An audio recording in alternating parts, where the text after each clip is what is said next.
दोस्तों आज के समय में रशिया की आर्मी यूक्रेन की बॉर्डर पर तैनात है ताकि वो यूक्रेन को कब्जा कर सके। तो सवाल उठता है कि आखिर रशिया यूक्रेन को कब्जा क्यों करना चाहता है। इंटरनेशनल लॉ के हिसाब से कोई भी तो देश ऐसे किसी देश के ऊपर कब्जा नहीं कर सकता। आखिर रशिया क्यों यूक्रेन को कब्जा करना चाहता है। इसी तरह की डिसीजन कोई भी देश को बर्बाद कर सकती है। दोस्तों रशिया की यदि हम बात करें तो ये साइज में बहुत बड़ा है और दुनिया की सबसे बड़ा देश भी है। यानी रशिया की एक छोर से दूसरे छोर की लंबाई धरती का आधा चक्कर लगा देती है। तो एक सवाल उठता है कि आखिर रशिया इतना बड़ा होने के बावजूद भी साइज में इतना बड़ा है कि कोई भी देश इसका बराबर नहीं कर सकती, फिर भी रशिया और ज्यादा एक्सपेंशन करने की क्यों कोशिश कर रही है। यदि हम इतिहास में झांक कर देखते हैं तो जितना बड़ा आज रशिया है उतना बड़ा पहले वो नहीं था। सन 1300 से करीब रशिया सिर्फ एक छोटे हिस्से में ही था। इसके बाद रशियन एम्परर एक्सपांड करने चले गए और 1450 में वो करीब साइबेरिया को भी कब्जा कर लिए और 17वीं सेंचुरी में उज्बेकिस्तान, ताजिकिस्तान, तुर्कमेनिस्तान जैसे देशों को कब्जा करके सुपर पावर रशियन एम्परर बना। अब सवाल उठता है कि आखिर रशिया को इतना फैलने की जरूरत क्यों पड़ी। दोस्तों यदि हम रशिया की पॉपुलेशन डेंसिटी मैप को यदि हम देखते हैं तो रशिया की 95% पॉपुलेशन सिर्फ पश्चिमी हिस्से पर ही रहते हैं। असल में इतने से ही एरिया पर ही पहले रशिया हुआ करता था और रशिया की बाकी एरिया खाली है और बहुत ही खराब जियोग्राफी है। रशिया की 70% जमीन साल के 12 महीने बर्फ में ढका हुआ रहता है। हमेशा ही वहाँ पर माइनस में टेम्परेचर रहती है और बहुत ही कम इंसान वहाँ पर रहते हैं। रशिया की बहुत ज्यादा आबादी और डेवलपमेंट रशिया की पश्चिम हिस्से पर ही मौजूद है और इस एरिया को ही प्रोटेक्ट करना है। अब सवाल उठता है कि आखिर क्यों रशिया की पश्चिम हिस्से को ही प्रोटेक्ट करना है। तो इसका आंसर है मंगोल अटैक। 12वीं सेंचुरी में जब मंगोल कई एम्परर के ऊपर कब्जा करके रशिया तक पहुंच गए थे तब रशियंस को लगा कि कैसे भी करके इसी तरह के हमले को रोका जाए।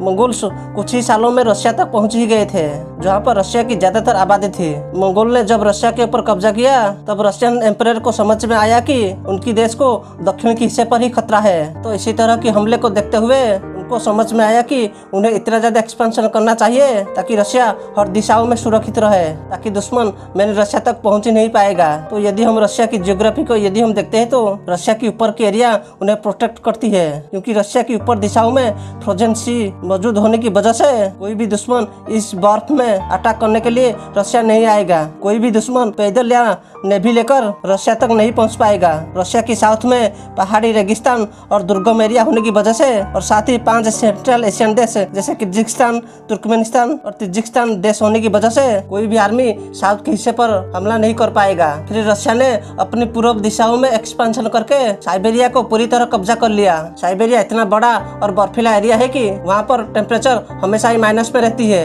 इसी तरह की नेचुरल जियोग्राफिक बाउंड्री को ढूंढते ढूंढते रशिया इतना बड़ा हो गया ताकि रशिया और ज्यादा सुरक्षित हो जाए। दोस्तों कोलोनाइजेशन के टाइम पीरियड में रशिया ब्रिटिश एम्परर से दूर रहने के लिए रशिया ने अफगानिस्तान को एक बफर जोन की तरह इस्तेमाल करता था ताकि कभी भी ब्रिटिश आर्मी मेनलैंड रशिया तक नहीं पहुंच पाए। तो हर दिशा में तो रशिया अपने आप को प्रोटेक्ट कर लिया, लेकिन रशिया को अपने पश्चिम हिस्से को ही सुरक्षित रखना था। रशिया को हमेशा ही पश्चिम हिस्से पर ही मुसीबत आते थे। जैसे 1812 में नेपोलियन की अटैक, वर्ल्ड वार 1 में ऑस्ट्रो हंगेरियन एम्परर की अटैक और वर्ल्ड वार 2 में नाजी इन्वेंशन रशिया की पश्चिमी दिशा पर ही हुआ था। जब रशिया के ऊपर Austro Hungarian emperor, German emperor और ब्रिटिश एम्परर जैसे देश की हमला होना शुरू हुआ तब रशिया को समझ में आया कि रशिया की पश्चिम हिस्से को ही कैसे प्रोटेक्ट करे। इसलिए रशिया ने यूक्रेन, बेलारूस, लाटविया जैसे देशों को कब्जा करके एक बफर जोन बनाया। तो सोवियत यूनियन जो बना वो इसी कारण की वजह से ही बना, जो मेनलैंड चाइना को हर दिशा में ही सुरक्षित प्रदान करे। इसका फायदा भी सोवियत यूनियन को हुआ। जब वर्ल्ड वार 2 में नाजियों ने रशिया के ऊपर हमला किया तब नाजियों ने आसानी से रशिया तक नहीं पहुंच पाए थे। दोस्तों रशिया ने अपने पश्चिम हिस्से को ही सुरक्षित रखने के लिए यूक्रेन को ही कब्जा कर लिया और चाइनीज अटैक को रोकने के लिए साउथ में सेंट्रल एशिया देशों को भी कब्जा कर लिया। अब रशिया को समझ में आ गया कि वो इतने बड़े एरिया को कब्जा कर लिए कि कोई भी दुश्मन उनकी तरफ नहीं आ सकती। लेकिन रशिया ने ऐसे एरिया को कब्जा कर लिए जहाँ पर दूसरी रिलीजन और दूसरी संस्कृति के लोग रहते थे, जैसे किर्गिस्तान, ताजिकिस्तान और तुर्क जैसे लोग रशिया की कंट्रोल में ही रहते थे। दोस्तों दूसरे समुदाय के लोगों के ऊपर कब्जा करना तो आसान है, लेकिन उन लोगों को कंट्रोल करके उनकी मेंटेनेंस करना बहुत ही मुश्किल भरा काम है। दूसरे रिलीजन के लोग रशिया की कंट्रोल को स्वीकार नहीं कर पाए। इतने बड़े इलाकों को कंट्रोल करने के लिए विशाल आर्मी की जरूरत भी चाहिए, बड़ा स्पाई नेटवर्क भी चाहिए और प्रोपेगेंडा के लिए एक मीडिया भी चाहिए। इतने बड़े एरिया को कंट्रोल करने के लिए बहुत ही बड़े अमाउंट के पैसे भी की जरूरत है और पैसे के लिए इकोनॉमी को एक्सपांड करना चाहिए। दोस्तों पहले से ही सोवियत यूनियन की इकोनॉमी काफी खराब हालत में ही थी, क्योंकि कम्युनिज्म और सोशलिज्म विचारधाराएं सोवियत यूनियन की मूल मंत्र थी।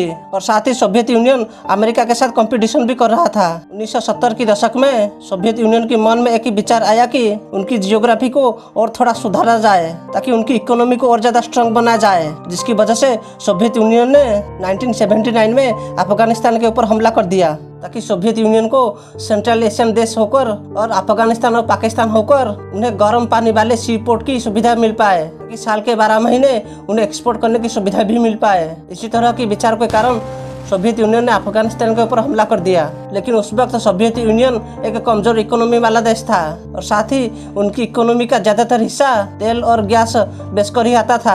दोस्तों सोवियत यूनियन और अफगानिस्तान वार के दौरान अमेरिका ने एक खेल खेल दिया। जो भी अरब देश ऑयल एक्सपोर्ट करते थे उनके ऊपर अमेरिका ने दबाव डालकर ऑयल की कीमत बहुत गिरा दी, जिसकी वजह से सोवियत यूनियन की इकोनॉमी भी गिरने लगी, जिसकी वजह से सोवियत यूनियन अफगानिस्तान को कंट्रोल करना मुश्किल हो गया। और साथ ही अमेरिका ने पाकिस्तान के साथ मिलकर मुजाहिदीन जैसे टेररिस्ट ग्रुप को सोवियत यूनियन के खिलाफ भड़काया, और मजबूरी में आकर सोवियत यूनियन ने अफगानिस्तान को ही छोड़ दिया और 1991 में सोवियत यूनियन ही कोलैप्स कर गई।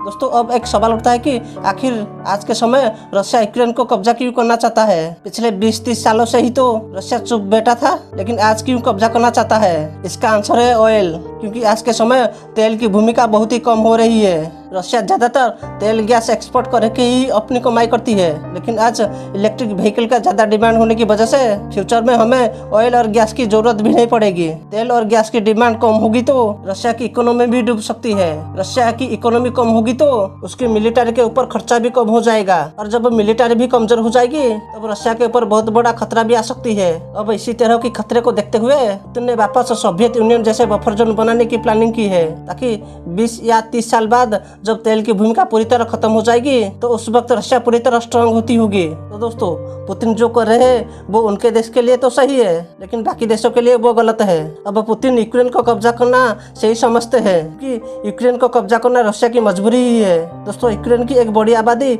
रशिया को समर्थन करते हैं, जिसकी वजह से रशिया को यूक्रेन को कब्जा करना ज्यादा मुश्किल भरा काम भी नहीं है। और 2014 में पुतिन ने क्रीमिया के ऊपर कब्जा करके एक छोटा एक्सपेरिमेंट भी कर चुके हैं। पूरी यूक्रेन को कब्जा करना उनको मुश्किल भरा काम भी नहीं लगेगी। तो दोस्तों इसी तरह की कारणों की वजह से रशिया यूक्रेन को कब्जा करना चाहता है। तो वीडियो अच्छा लगा तो लाइक करना और चैनल को सब्सक्राइब कर देना।